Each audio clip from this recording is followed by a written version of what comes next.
Good morning students. आज हम पढ़ेंगे नील विद्रोह और उसके बाद, अर्थात जो नील की खेती करवा रहे थे अंग्रेज, तो उनका विद्रोह किस प्रकार से हुआ और उसके बाद क्या परिवर्तन हुए। तो मार्च 1859 में बंगाल के हजारों रैयतों ने नील की खेती से इनकार कर दिया। अर्थात वो ये चाहते थे कि हम नील की खेती नहीं करेंगे। जैसे जैसे विद्रोह फैला, रैयतों ने बागान मालिकों को लगान चुकाने से भी इनकार कर दिया। वे तलवार, भाले और तीर कमान लेकर नील की फैक्ट्रियों पर हमला करने लगे। औरतें अपने बर्तन लेकर लड़ाई में कूद पड़ी। बागान मालिकों के जरिए जो काम करते थे, वो काम करने वालों का सामाजिक बहिष्कार कर दिया गया। बागान मालिकों की तरफ से लगान वसूली के लिए आने वाले गुमास्ता एजेंटों की पिटाई की गई। रैयतों ने कसम खा ली कि नए वे नील की खेती के लिए कर्जा लेंगे और नई बागान मालिकों के लठियाइयों, लाठीदारों, गुंडों से डरेंगे। अर्थात जो उनको डरा धमका कर जो खेती करवा देते, उनसे वो डरेंगे नहीं और वो खेती करना बंद करेंगे। नील के किसान चुप बैठने को तैयार नहीं थे। क्यों? उन्हें बगावत की ताकत कहाँ से मिली, इसमें कोई शक नहीं है कि नील की खेती अत्यंत दमनात्मक थी। लेकिन जो लोग दबे होते हैं वे हमेशा बगावत नहीं करते हैं, ऐसा कभी कभी होता है। 1859 में नील रैयतों को लगा कि वे जो बागान मालिक हैं उनके खिलाफ बगावत में उन्हें स्थानीय जमींदारों और मुखियाओं का भी समर्थन मिल सकता है। बहुत सारे गांवों में जिन मुखियाओं से नील के अनुबंधों पर जबरन दस्तखत कराए गए थे, उन्होंने ही नील किसानों को इकट्ठा किया और लठियों के साथ आमना सामना करने की लड़ाई लड़ी। कई स्थानों पर रैयतों को बगावत के लिए उकसाते हुए खुद जमींदार गांव-गांव घूमने लगे। जमींदार इस बात से परेशान थे कि बागान मालिकों की ताकत बढ़ती जा रही थी और बागान मालिक जबरन लंबे समय के लिए उनसे ज़मीन ले लेते थे। नील के किसानों को ये भी लग रहा था कि अंग्रेजी सरकार भी संघर्ष में उनका साथ देगी। 1857 की बगावत के बाद ब्रिटिश सरकार एक और व्यापक विद्रोह के खतरे से डरी हुई थी।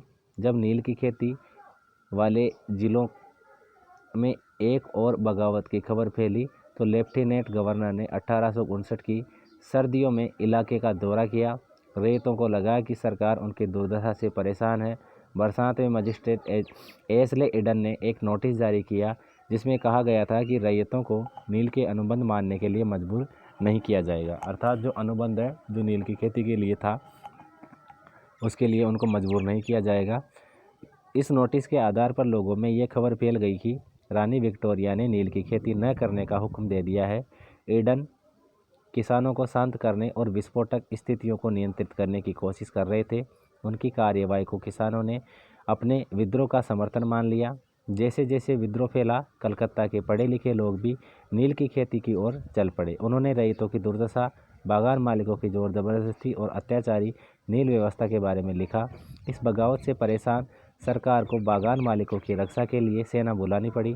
नील उत्पादन व्यवस्था की जांच करने के लिए एक नील आयोग भी बनाया गया, अर्थात एक कमीशन बनाया गया, नील आयोग बनाया गया।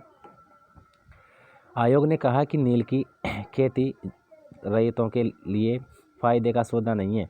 आयोग ने रैयतों से कहा कि वे मौजूदा अनुबंधों को पूरा करें, लेकिन आगे से वे चाहे तो नील की खेती बंद कर सकते हैं। अर्थात जो उन्होंने अनुबंध कर रखा है उसको तो वो पूरा करे और आगे आने वाले समय में जो अनुबंध होंगे वो करे या नहीं करे, वो उन पर डिपेंड करता है। इस बगावत के बाद बागानों में नील का उत्पादन धराशायी हो गया। इसके बाद बागान मालिक बिहार पर ध्यान देने लगे। 19वीं सदी के आखिर में कृत्रिम रंगों का निर्माण होने लगा। इससे उनका व्यवसाय भी बुरी तरह प्रभावित हुआ। फिर भी वे उत्पादन फैलाने में सफल रहे।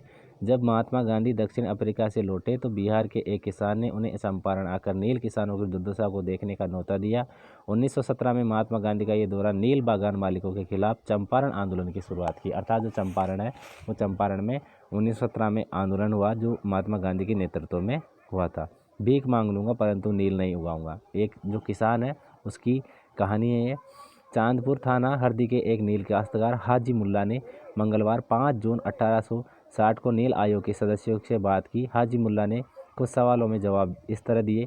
WS सीटनकार, नील आयोग के अध्यक्ष, क्या अब तुम नील की खेती के लिए तैयार हो? अगर नहीं तो किस तरह की शर्तों पर खेती करना चाहोगे? तो हाजी मुल्ला कहते हैं कि मैं नील उगाने को तैयार नहीं हूँ, मुझे नहीं पता कि कोई भी नई शर्तें मुझे संतुष्ट कर सकती है। श्री साले क्या तुम 1 रुपया प्रति बंडल की कीमत पर भी खेती नहीं करना चाहते? तो हाजी मुल्ला कहते हैं कि नहीं, मैं नहीं करूँगा। नील उगाने की बजाय मैं कहीं और चला जाऊँगा, भीख मांग लूँगा, परंतु नील नहीं उगाऊँगा। इतना वो परेशान थे नील की खेती करने वाले लोग।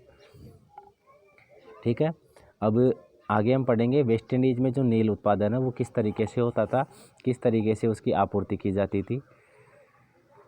तो 18वीं सदी की शुरुआत में एक फ्रांसीसी मिशनरी जो बेस्टफिस्ट लबात ने कैरिबियाई द्वीपों का दौरा किया और इस इलाके के बारे में विस्तार से लिखा। ये तस्वीर लबात की एक पुस्तक से ली गई है। इस तस्वीर में यहाँ फ्रांसीसी बागानों में नील उत्पादन के सारे चरणों को दर्शाया गया है। बाएं सिरे पर आप देख सकते हैं कि गुलाम मजदूर नील के पौधों को सेटलर वाट में डाल रहे हैं और एक मजदूर एक मशीनी चरखी में गोल घुमा रहा है।